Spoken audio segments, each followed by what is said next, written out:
Thank you for attending me with such short notice.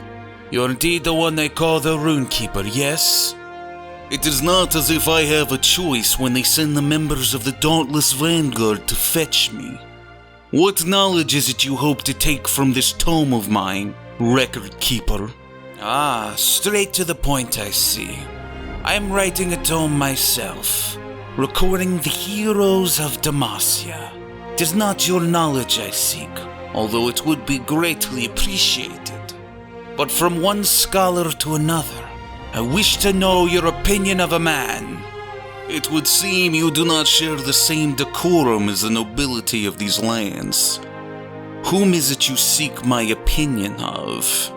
A young hero by the name of Xin Zhao. Much like many of the heroes of this land, he is far too noble for the likes of Demacia, yet ignorant to the plight of this country's own people and the corruption that has taken hold within its ivory walls made of petricite. Then again, some might argue that a boy from Ionia could never understand the people of a foreign land such as Demacia. I, however, have to disagree. The diligent cabin boy of an Ionian fishing vessel, known as the Viscero, the boy was no stranger to hardships, especially when you consider his crew's capture at the hand of Noxian soldiers, where Xin would find himself at the mercy of Emperor Darkwill, deep in the heart of Noxus. Separated from his crew, and with no way home, he would enter Noxian service, and here, his skill with the spear would not go unnoticed.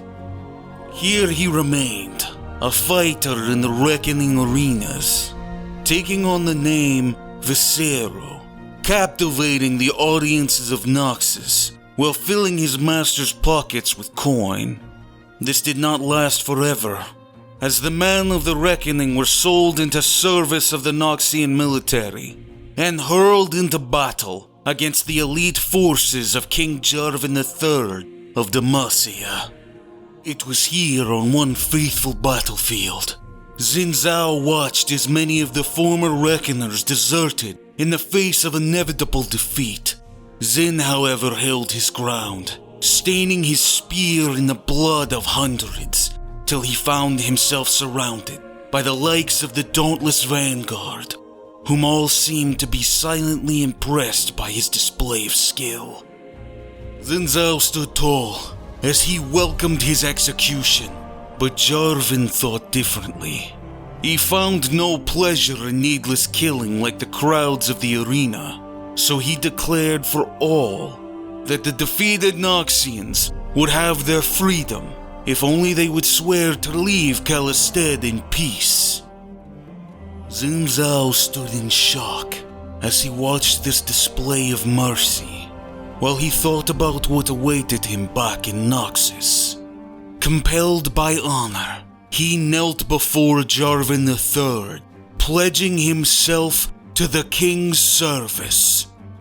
In the decades that followed, Xin Zhao has proven his unyielding loyalty time and time again, bodyguard not only to his friend and master, but to the young Prince Jarvan as well. Though his path to becoming a Demacian has been unusual, I think he, among all others, should be able to understand the plight of Demacia's people. Even after failing to be there during the death of his friend and his king, Jarvan IV reminded him of his pledge, and asked that he renew his service to the kingdom, while the royal houses argue over if Jarvan is fit to rule in his father's stead. Xin Zhao has no such reservations. He is devoted to a fault, and is determined to guide Jarvan in the perilous days to come. Xin Zhao is a man of his own making, and one too pure for the likes of the hypocrisy that resides hidden behind the ivory walls of Demacia.